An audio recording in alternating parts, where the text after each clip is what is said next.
美国核潜艇又在黄岩岛附近露出了行踪，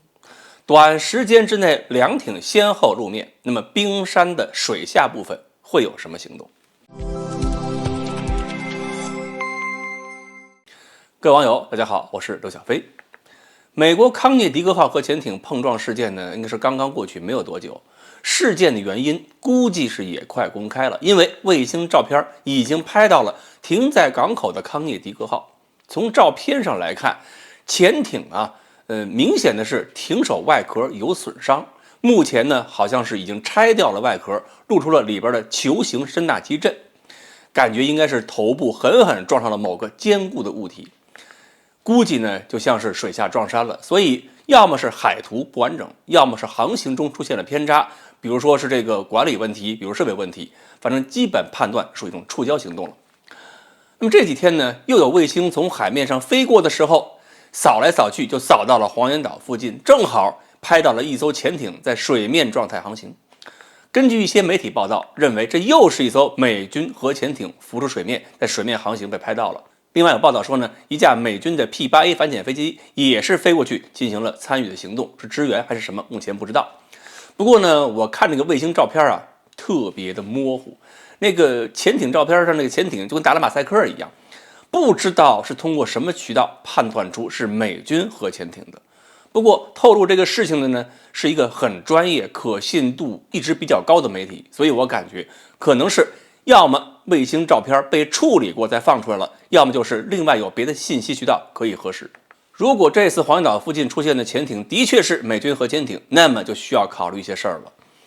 核潜艇跟常规潜艇可不一样，通常是不会在水面状态下航行的。由于核潜艇可以自己制氧，可以自己制淡水，所以它进入通气管状态航行都不是很多。那么也就是偶尔观察海面的时候，进入一下潜望线深度或者是通讯深度，快速收发电信，扫描海面，然后马上潜下去了。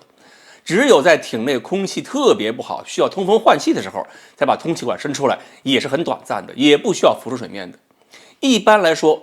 潜艇整个浮出水面，要么是有故障导致无法继续保持水下航行状态，要么呢就是被发现之后摆脱不掉跟踪，然后和平时期可以浮出水面，挂起国旗表明身份。但是这么干相当于掰手腕求饶，丢了一分了。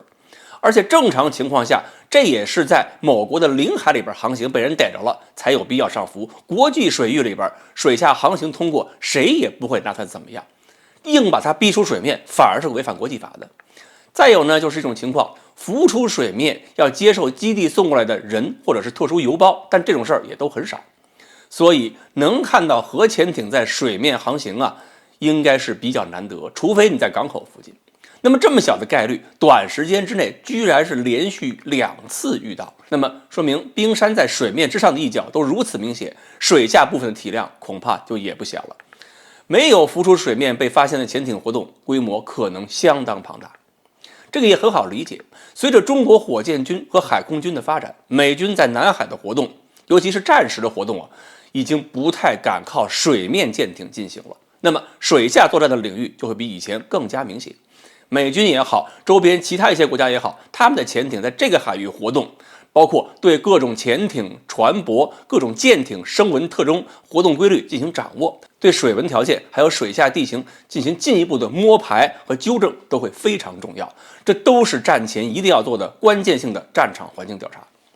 所以呢，美军潜艇出了事儿，我们可以看个热闹，看个笑话，但是必须有个警惕这片水域的情况掌握，美国人比我们早几十年就开始了，比我们进行的久，也更熟悉情况。